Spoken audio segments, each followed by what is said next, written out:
Memasuki tahun 2023, perpolitikan diprediksi akan semakin panas. Mengingat setahun lagi pemilihan calon presiden dan wakil presiden 2024 akan digelar.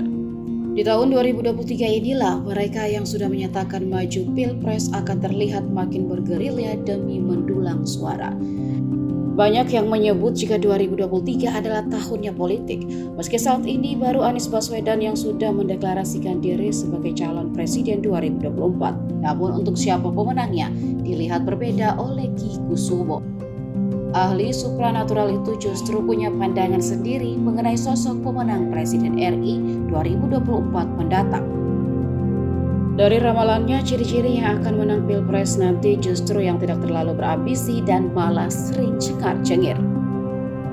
Selain itu juga sosok kuda hitam yang tidak pernah diperhitungkan sama sekali untuk memenangkan Pilpres 2024. Bukan agamais tapi seorang tokoh nasionalis. Menyinggung soal kuda hitam, dua nama sempat mencuat ke publik. Mereka yakni Menteri BUMN Erick Thohir dan ex-Panglima TNI Jenderal Andika Perkasa. Sejauh ini Erick Thohir dan Andika Perkasa memang enggan terlibat dalam pembahasan soal calon presiden 2024. Namun menurut survei Poltreking soal peta persaingan calon presiden dan wakil presiden menunjukkan nama Erick Thohir melesat menjadi kuda hitam.